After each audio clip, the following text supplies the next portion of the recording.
My brother-in-law has been living in my guest room for over a year. My wife wants him to stay forever, and then I'm Alex, 34, and up until last year, I thought my life was pretty close to perfect. I've got a stable job in tech, a beautiful home, and, most importantly, an amazing wife, Ella, who's 31. We've been together for almost a decade, and honestly, I thought we had a rock-solid relationship. We'd talk about everything, laugh until we cried, and shared this effortless connection that I never took for granted. And then Brad, her brother, showed up at our doorstep with a suitcase and a broken heart. Brad is 29, and he's always been the guy with big dreams and little patience. He's a musician, or at least that's what he tells everyone, and he'd been dating this girl, Vanessa, for the last 2 years. When they broke up, it was apparently a disaster. Ella was devastated for him and kept talking about how she couldn't believe Vanessa would do that to him. I remember that night like it was yesterday. We just finished dinner, and Ella had that worried look on her face, the one I'd seen maybe a handful of times. She asked if Brad could crash with us for a bit. She promised it would only be temporary, just until he got back on his feet. I didn't see why not. Brad and I weren't super close, but he was my brother-in-law, and I wanted to help him. I mean, family is family, right? Besides, I figured a couple of weeks would pass by in a blink, and then things would go back to normal.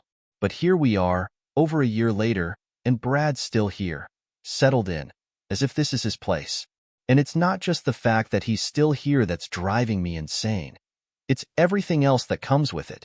In the beginning, Brad kept to himself. He'd spend most of his time in the guest room, sulking or, as he put it, trying to heal. I'd catch him staring out the window like some tragic hero, and at first, I didn't really mind. I'd lost touch with how hard a breakup could be, so I gave him space.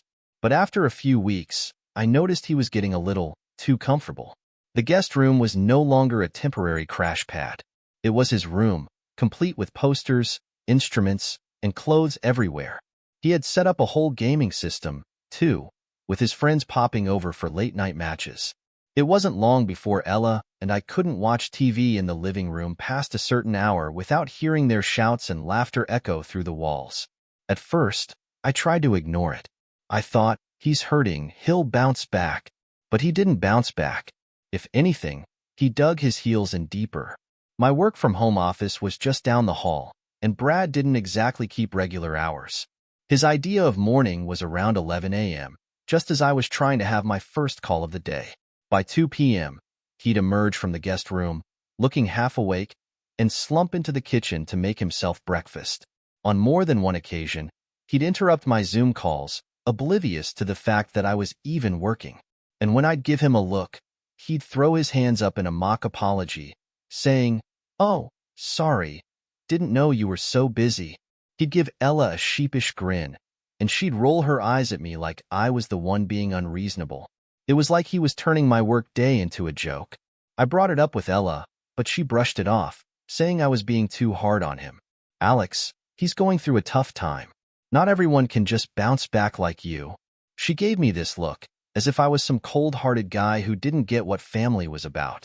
It stung, and I let it go. After all, it had only been a month.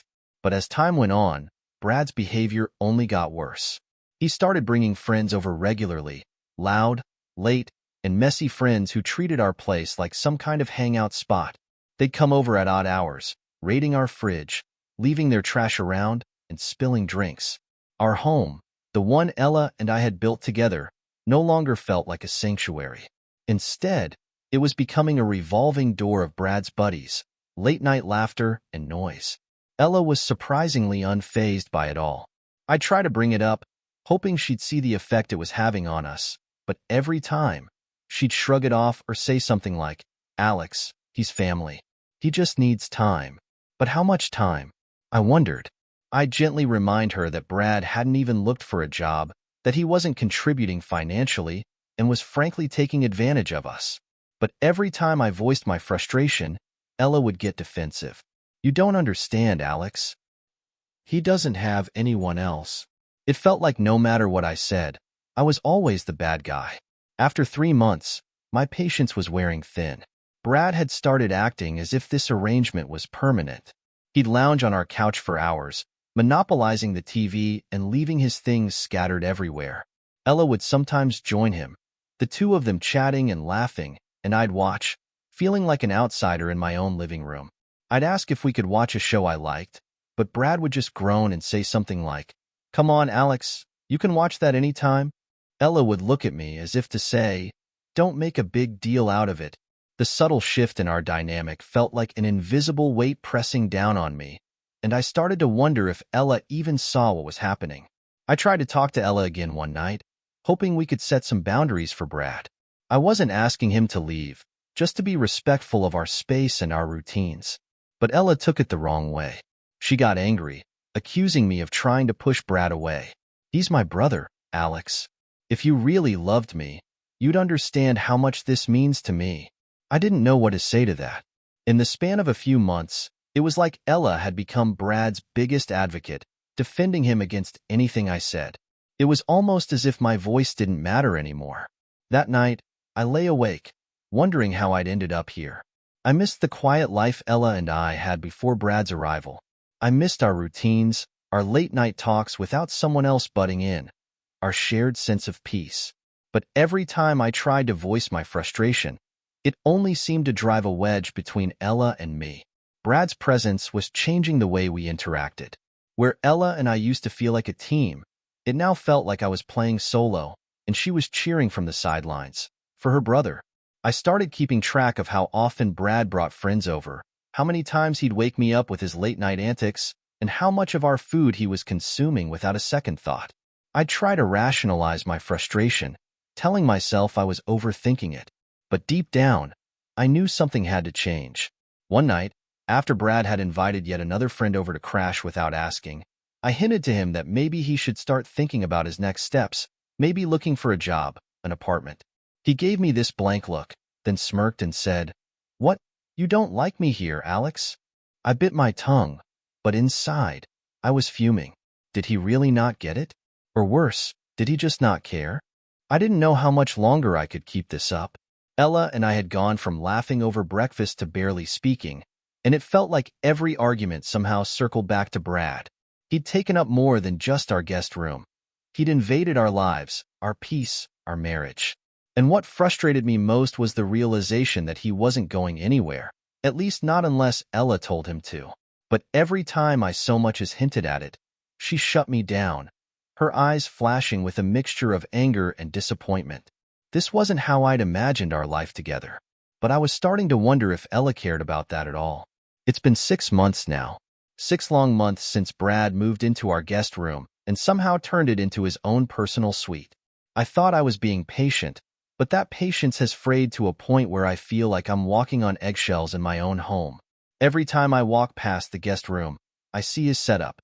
A high-end gaming computer, giant posters covering the walls, clothes thrown everywhere. It looks nothing like the simple, tidy space it used to be. Somehow, without any discussion, Brad has fully claimed it as his own, and I'm left wondering how it happened so fast, and why no one seems to mind except me. The worst part is that Ella still doesn't see the issue. Every time I bring up the possibility of Brad moving out, she looks at me like I'm heartless. "He's not ready, Alex. You saw how badly he took the breakup," she says, as if that's a reason to halt our lives indefinitely. I try to explain that helping Brad doesn't have to mean letting him live here forever, that he needs to take some steps forward. But it's like I'm speaking a foreign language. Ella's replies are always a mix of vague reassurances and defenses of Brad's character. "You don't know what it's like to be dumped the way he was," she tells me, as if I'm some robot incapable of empathy. Meanwhile, Brad doesn't seem like a man in despair. He's thriving in this weird way, taking advantage of every comfort we've provided. He wakes up late, wanders around in his pajamas, spends hours gaming or lounging on our couch. If he ever feels bad about his situation, he's hiding it well. And I know he hasn't even thought about getting a job or looking for an apartment. I found that out from my friend Matt, who's known Brad a long time. One night after work, Matt and I went out for drinks, and I vented about the situation. I was careful, not wanting to outright insult Brad, but Matt picked up on my frustration quickly. He gave me a sympathetic look and said, "Man, you know Brad. He's not exactly proactive. When I asked if he knew anything about Brad's plans, Matt hesitated. Then he admitted that Brad's been saying he's got it good at our place, that he doesn't see any reason to rush out. Hearing that felt like a punch to the gut. I'd been hoping, maybe naively, that Brad would feel some internal drive to move on, to respect our space. But it's clear now, Brad's taking full advantage, and he has no intention of going anywhere. After that night, I started noticing just how much Brad was costing us. Our grocery bill has practically doubled. Brad has no qualms about raiding the fridge whenever he pleases, and he's not shy about picking out the more expensive items. He doesn't just eat leftovers. He'll cook elaborate meals for himself, using ingredients I'd planned to use for Ella and me. And then there are the utilities. He leaves lights on, water running, and his computer and gaming console going almost constantly. Our electricity bill spiked, but Ella just shrugged it off. He's family, Alex. We're supposed to help him, she'd say, as if that justified every extra cent we're spending. But it's more than just money. It's my mental space, my peace of mind.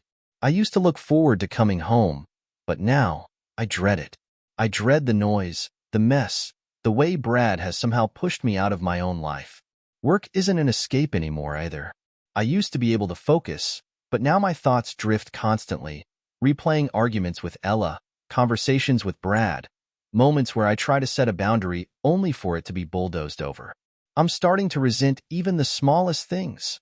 Brad leaving his dishes in the sink, his shoes by the door, his laundry in the bathroom. Things I would have shrugged off months ago now make me clench my jaw, reminding me how little control I have in my own home. Ella and I barely have a peaceful conversation anymore. Anytime I bring up Brad, it turns into a fight. I've tried being gentle, framing it like a discussion about our future, but she always takes it as an attack on Brad. "Why are you so obsessed with him leaving?" she'd snap, her face tight with irritation. "You know he's struggling." It didn't matter what angle I tried.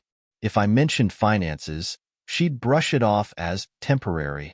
If I mentioned the lack of privacy, she'd say I was being selfish. Once, she even accused me of being jealous, as if I couldn't handle sharing her attention.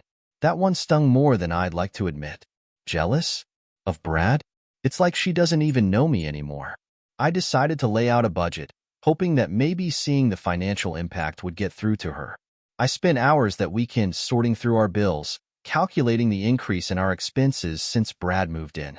I made a list of everything: groceries, utilities, even the small things like the snacks Brad favored. When I showed it to Ella, though, she barely glanced at it before dismissing it. "Alex, this isn't about money. He's family. Family helps family." The words grated on me, the way she said it with such finality, as if I was the one who didn't understand. As if my concerns weren't valid, just minor annoyances next to Brad's supposed suffering. At this point, even my friends are noticing a change in me. I've started going out more, just to get some space, some sense of control. Matt and a few others have asked me why I'm not myself lately, and I can't even begin to explain the toll this situation is taking. I feel trapped, stuck in a cycle where every day is the same. Brad living rent-free, Ella defending him, me feeling more and more like an outsider. I've thought about talking to Brad directly, laying it all out for him, but part of me is afraid of how he'd react. He's got this easygoing charm that makes it hard to confront him without looking like the bad guy, and somehow, he's always got Ella backing him up. The other day, I came home early from work, hoping for a bit of peace, only to find Brad sprawled out on the couch with his guitar, strumming away as if he didn't have a care in the world. He looked up, gave me a lazy grin, and said, "Hey, Alex, you're home early. Mind if I play a bit? Mind if he plays in my living room?" The audacity floored me, but I bit back my irritation and just nodded. I didn't want another fight, not after the day I'd had. But as I watched him, so comfortable, so content in the space I'd worked hard to create, something in me snapped. That night, I tried talking to Ella again, this time focusing on us, on our marriage. I told her I missed the way things used to be, the quiet, the way we'd have dinner together without distractions. I told her I felt like we were drifting apart. Her response? A sigh, and then she just said, "Alex, we're helping him. Can't you see that? Why does it always have to be about you?" It was like she couldn't, or wouldn't, see how this was affecting us. Her loyalty to Brad had grown so strong that there was no room for my feelings in the equation. I don't know what's left for me to say. Every time I try to set a boundary, I end up looking like the bad guy. Brad has somehow become the center of our lives, and I don't know how much longer I can take it. I feel like a stranger in my own home, an intruder in my own marriage. I don't want to give Ella an ultimatum, but it feels like the only way to make her understand. The thought of forcing her to choose between us makes me sick, but the thought of spending another 6 months, another year, like this is unbearable. All I know is, something has to change before I lose more than just my peace. Part 3. Family ties or shackles? If I thought things couldn't get worse, I was wrong. At some point in this endless charade, Brad stopped even pretending to respect boundaries, and somehow, our home turned into his personal playground. It wasn't just the guest room anymore. He had spread his things all over the house, treating every space as if it were his own. I'd find his shoes scattered in the hallway, his books piling up on the coffee table, and random items of his stashed in the bathroom. Once, I even found his guitar lying across my work desk, like some personal challenge for me to dare and move it. I wanted to believe it was unintentional at first, but it kept happening. A few days ago, I came home to find him lounging in our bedroom, lying on my side of the bed, scrolling through his phone as if it was nothing. He looked up, gave me a casual nod, and said, "Oh hey man, just needed somewhere quiet for a bit." I stood there, speechless, wondering when he'd crossed that line from being a guest to acting like a squatter. I didn't even know what to say, so I just turned around and left. Part of me wanted to explode, but another part of me knew it wouldn't make a difference. Brad was so embedded in our lives now that any attempt to confront him felt like a losing battle. I tried talking to Ella about it again, but she just sighed and told me I was overreacting, insisting that Brad probably didn't even realize he was being intrusive. "He's just trying to feel at home, Alex," she said, as if that was supposed to make me feel better. At this point, home was a concept that felt almost foreign to me. Everywhere I looked, I saw reminders of Brad, from the clutter of his things to the constant presence of his friends. Ella would tell me to relax and be patient, but I was out of patience. This wasn't just Brad struggling to get back on his feet. This was him taking over our lives, and somehow, everyone but me was okay with it. One night, after another argument with Ella, I reached out to our mutual friend Megan. Megan had known Ella and me for years, and she'd always been the level-headed one in our group. I figured if anyone could help Ella see my side of things, it would be her. I poured everything out, telling Megan how Brad had transformed our home and how helpless I felt in trying to reclaim it. Megan listened quietly, nodding in all the right places, and for a moment, I felt like maybe I'd finally found someone who understood. But when I finished, Megan didn't exactly take my side. She sighed and said, "Alex, I get it. I do. But you have to understand, Ella's family means everything to her. She's just trying to do right by Brad. He's been through a lot." She gave me this sympathetic look, like I was some guy who didn't understand basic empathy. "Maybe this is a time to support her. Brad isn't doing this to hurt you. He's just lost." Her words stung. Here I was, reaching out for support, and instead, I was being told that my frustrations were just another way I was failing Ella. It felt like a slap to the face, hearing that even Megan saw me as the selfish one in this whole mess. I left that conversation feeling more isolated than ever. It was like I was living in some strange alternate universe where everyone else thought this was normal, and I was the only one seeing the reality of it. Brad wasn't just lost, he was freeloading, with no plans to change his situation, and somehow, I was the only one who saw it. The frustration gnawed at me, building up like steam in a closed pot. I was starting to resent everyone involved, even Ella, who seemed so blind to what was happening. Things came to a head when I realized just how deep this arrangement was cutting into our finances. It wasn't just the groceries or the utilities anymore. It was the fact that Ella had started asking me to lend Brad money. The first time it happened, she came to me with that soft, pleading look in her eyes, saying Brad needed some help covering a few expenses. I wanted to scream that Brad didn't have expenses because he wasn't paying for anything, but instead, I swallowed my anger and handed over the money. I convinced myself that it was a one-time thing, that it would help push Brad toward finally standing on his own. But it wasn't a one-time thing. The requests kept coming. Sometimes it was just a little for gas, or to cover some equipment he needed for his music. Other times, it was larger amounts, with vague promises that he'd pay me back when he got on his feet. I'd never felt so manipulated, so taken advantage of. I could see how this was going to end. Brad was never going to pay me back, because he had no intention of moving forward. He had everything he needed here, and as far as he was concerned, I was just a walking ATM. One weekend, I had to go out of town for a work conference, and when I came back, I found out that Brad had invited a group of friends over while Ella and I were away. Not just for a quick visit. They'd stayed the whole weekend, turning our home into their personal party spot. When I confronted Brad about it, he shrugged and said, "I didn't think you'd mind." Ella said it was fine. Ella, standing by his side, looked at me like I was blowing things out of proportion. "It's not like they trashed the place," she said, her tone almost dismissive. "They just needed a place to crash." That was my breaking point. I couldn't believe that Ella was defending this, that she was willing to let Brad turn our home into some kind of hotel for his friends.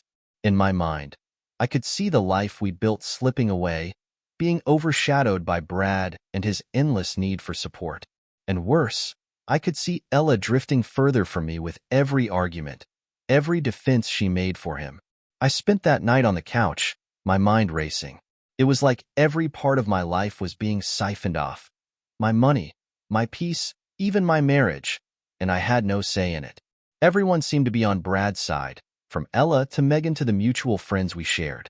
I felt utterly alone, trapped in a situation I couldn't seem to fix. I'd always thought of myself as a patient, reasonable person, but this was testing every last bit of that patience. I was angry, frustrated, and hurt, and I had no idea what to do. In the days that followed, Ella started treating me differently. It was like my resistance to Brad had somehow made me the enemy. She'd give me short, curt answers, avoiding eye contact, her body language tense whenever I was around. Brad, meanwhile, acted as if he owned the place. He'd strut around, his friends trailing behind him, and whenever I tried to enforce a rule or make a suggestion, he'd laugh it off or roll his eyes, like I was some grumpy parent trying to rain on his parade. One night, as I lay awake on the couch again, it hit me. I was the one losing out. Everyone else seemed fine with this arrangement, but I was the one suffering. I started thinking about all the sacrifices I'd made, the hours I'd spent working, the money I'd poured into keeping us afloat. And here was Brad, living off our hard work, while Ella and our friends stood by, calling it helping family. But was it really helping if it was tearing us apart? The next morning, I tried one last time to talk to Ella. I told her how I felt, how this was straining us, and how much I missed the life we had before. She listened, her face closed off, her arms crossed. When I finished, she shook her head and said, "Alex, I don't understand why you can't just support him. He's family. Why does it always have to be about you?" Those words stung more than I could say. For so long, I tried to make this work, to keep us together while Brad's presence took over our lives. And now, in her eyes, I was selfish for wanting our life back. I realized in that moment that maybe it didn't matter how much I tried. I was up against more than just Brad. I was up against the loyalty Ella felt toward him, a loyalty that had somehow overshadowed the bond we shared. As I looked at her, standing there with that look of disappointment on her face, I felt something shift inside me. I didn't know if I could keep living like this, sacrificing my happiness and our marriage for someone who didn't even care about the impact he was having.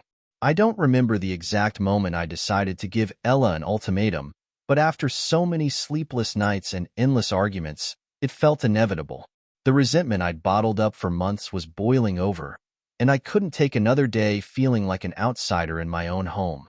I loved Ella deeply, but I was starting to wonder if love alone could get us through this. I knew one thing for sure. If I didn't make a stand, I was going to lose myself completely. One evening, after another tense dinner where Brad dominated the conversation with some wild story about his band's big plans, while Ella laughed along, I finally snapped. As Brad disappeared into his room to call a friend, I turned to Ella and took a deep breath, willing myself to stay calm.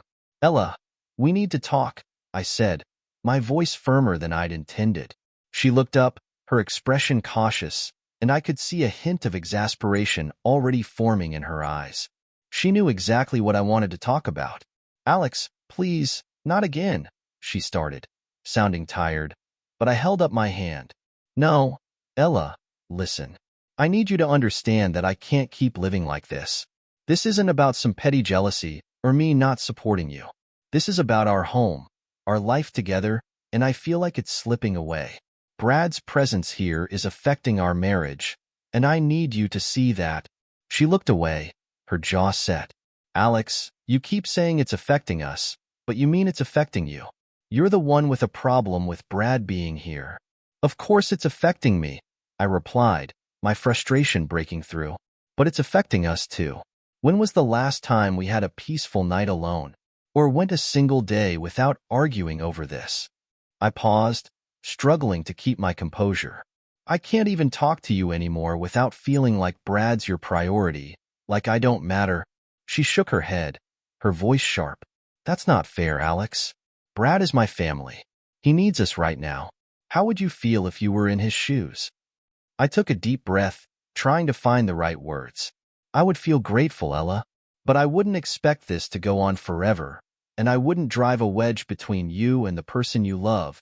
The words hung heavy in the air, and for a second, I thought I saw a flicker of understanding in her eyes.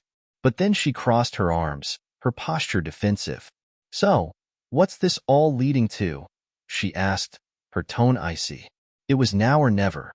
I steadied myself, meeting her gaze. "Ella, I need you to choose. Either Brad finds somewhere else to stay, or—" My throat tightened, but I forced myself to continue. "Or I'll have to leave." There it was, out in the open. I'd finally said it, the words that had haunted me for weeks. I hoped, somehow, that this would shake her, make her realize how serious I was. But instead, her eyes hardened, and she looked at me with something that felt almost like contempt. "You would really do that, wouldn't you?" she asked, her voice low. "You would walk out on us because of this? Over my brother?" I felt my heart sink. "Ella, I'm not trying to walk out. I'm trying to save us. But I can't do it alone." She let out a bitter laugh, shaking her head. "Save us? You mean control us? This isn't about us, Alex. This is about you wanting everything your way." Her voice rose, and I could feel the anger radiating off her. "You know, maybe if you were a little more empathetic, a little less selfish, you'd see that this is about more than your personal comfort." I was stunned. Selfish? Was she really saying that? She kept going, the words pouring out in a torrent. "All you care about is how inconvenienced you are. My brother has nowhere else to go, and you're making me choose between him and you? You're giving me an ultimatum like some kind of control freak. This isn't love, Alex. This is manipulation." I felt a surge of hurt and anger, but I held it back, trying to keep my voice steady. "So, you think it's manipulation to want my own space, to want some respect in my own home?" She crossed her arms tighter. "If that's how you really feel, Alex, then maybe you should leave. Because I'm not going to abandon Brad. Not when he needs me. If that's something you can't understand, then maybe you don't understand me at all." The words hit me like a slap in the face. I stared at her, barely able to believe what I was hearing. All this time, I'd thought she'd see my side, that she'd at least consider my feelings. But here she was, essentially telling me that if I didn't like it, I was free to go. It felt like the ground had been ripped out from under me. I stood there, numb, the realization sinking in that Ella wasn't willing to budge, not even a little. I could see Brad's influence in her eyes, in the way she seemed to have closed herself off to my perspective entirely.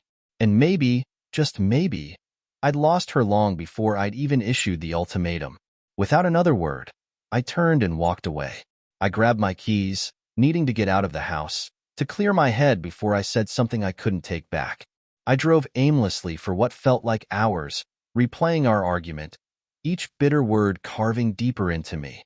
I'd issued an ultimatum, but instead of bridging the gap between us, it had widened it into a chasm. As I drove, I thought about what it would mean to leave. The house, the memories, the life we'd built together. I thought about all the small, beautiful moments we'd shared, how hard we'd worked to create something lasting. And yet, here I was, on the brink of walking away from it all, because of Brad. It felt surreal, like some twisted nightmare I couldn't wake up from. Eventually, I found myself parked by the lake where Ella and I used to go in the early days of our relationship. I sat there in silence, staring out at the water, feeling the weight of everything pressing down on me. For the first time, I truly considered what life would look like if I walked away. The idea of starting over, of rebuilding my life from scratch, was terrifying. But the thought of staying, of continuing to live with this frustration, this resentment, it felt like a slow death. After a few hours, I drove back to the house, hoping that maybe some time apart would have softened Ella, that she'd be willing to talk. But when I walked in, I was met with silence. She didn't come out to greet me, didn't ask where I'd been. Her door was closed, and I could hear Brad's faint laughter from down the hall, as if he didn't have a care in the world. I stood in the living room, feeling like a ghost in my own home, and that's when it hit me. Ella had made her choice. In her mind, Brad was more than just family. He was her responsibility, her priority. And as long as he was here, I would never come first. Over the next few days, we barely spoke. I kept my distance, going through the motions of life, trying to make sense of everything. I wanted to believe that this was temporary, that we could find a way back to each other. But deep down, I knew that something had shifted, something I couldn't easily undo. Ella and I had our most intense argument, and in the end, I was left with a choice I never thought I'd have to make. Stay and continue living in a home where my boundaries were ignored and my feelings dismissed, or leave and face the uncertainty of a life without her. After our last fight, Ella and I barely spoke. The atmosphere was thick with unresolved anger, and I felt like a stranger in my own life. I spent most nights lying awake, replaying everything, wondering how we'd gotten to this point. I was teetering on the edge of leaving, but something kept me rooted, a thin thread of hope that maybe, just maybe, she'd come to her senses. One evening, I was sitting alone in the living room, going through some bills, when I noticed something strange. A recent bank statement showed a substantial withdrawal from our joint account. My heart skipped. I knew I hadn't made it, and Ella hadn't mentioned anything. My first thought was that maybe Ella had been helping Brad more than she'd let on. But as I kept digging, I found records of transfers over the last few months, all going into an account I didn't recognize. My curiosity turned to dread. I didn't want to believe it, but something in me knew I had to look further. I contacted a mutual friend of ours who worked in finance and asked for a discreet favor. A day later, he called me with news that stunned me. The account the transfers were going to belong to Brad. He'd been saving money this whole time. My money, our money. He wasn't just freeloading. He was stashing away cash. Fueled by anger, I confronted Ella the moment she came home. Did you know Brad's been saving money? That he's been taking our help while he could have been on his own this whole time? She froze, eyes widening, and I saw it. A flicker of guilt. She knew. Her voice trembled. Alex, it's not like that. I wanted to help him get back on his feet, to make sure he was stable before he left. I could hardly believe what I was hearing. So you knew he didn't need our support anymore? I demanded, my voice rising. And you kept it from me? Why, Ella? She looked down, wringing her hands. I didn't want him to go, okay? You're always busy with work, and when Brad's here, I don't feel so alone. The words hung in the air, sharp and painful. This wasn't about helping Brad. This was about her own fear of loneliness, her need for someone to fill the space when I couldn't be there. As her confession sank in, I turned to see Brad standing in the doorway, watching us. He stepped forward, his face a mixture of shame and defiance.